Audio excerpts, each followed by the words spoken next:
right, so just to briefly recap, we left Belmont Harbor, where we had been staying for approximately 6 days at the yacht club in a tent, using electricity to provide heat to the tent, because some days it's gotten as cold as 30-something degrees. I'm borderline anemic. I lose feeling in my fingers and my toes very quickly. So we were there for 6 days. Every month, as we do, when Xavier receives funding or I receive funding, Xavier repays me for the money that he has offered and agreed upon to repay me for what I've spent housing us and feeding us and clothing us since we met, in the form of groceries that I drop off to my children. It's about $50 a month, each month for each children. So approximately $150 each month that he has been repaying me. Even though he says it's to repay me for that, I always tell him I consider us even. If I'm pregnant and you're my husband and we're planning a life together, and I get my funding, 5 days after you get yours, and I use it for both of us, then it seems like it's just ours. And, we don't really owe each other anything. And he agrees.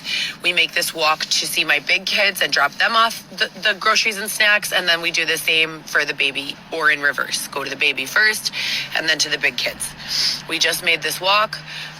It's incredibly exhausting. It takes us 3 or 4 days. I got to hug my son. Didn't get to see either one of the girls, but I did drop off groceries for all three. And now we're up and heading back to the city because they don't have any resources in the suburbs. Not only that, but they do not like homeless people out here at all. The city has 311, which is a central scheduling system that dispatches Salvation Army to place and evaluate every homeless request. I have been on that waiting list since 2021. 311. Every time you go to a hospital in the city, or a doctor's office, or a church, they give you, or law enforcement interacts with you, they give you a list about this long, really small type of shelters. You cannot get into any one of them without being placed there by 311. Again, as I said, I've been on the waiting list for 311 since 2021. I've been able to get my own apartment and multiple jobs in that time, and they still haven't called me back. I called them as recently as Friday of this past week that just passed, and they said the same thing, that there is nothing available. Maximum capacity at any one of these places is 50, and that they have been at capacity for several years.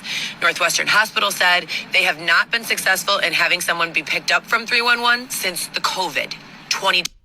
Now, in addition to all of this that's going on, so what do I say about the suburbs not liking homeless people?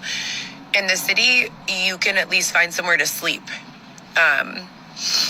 In the suburbs, it's not that way. And neither one of the city or suburbs have shown any sort of consistency or honesty or transparency with regards to shelters. They just don't exist. And if they do, they are breeding grounds for crime and drug use. They are not safe places for a person like me who's just, homeless. So with that being said, we are constantly looking for somewhere to go. Xavier's father said that he was going to help us. I've been oppressed out of numerous jobs. I need somewhere to go. I'm about to give birth. No one has addressed the situation about being denied medical care. No one has addressed the situation about being denied counsel with my lawyer. So I'm going through all this abuse and human rights and civil rights violations, and not being permitted to seek any sort of formal representation for any of it.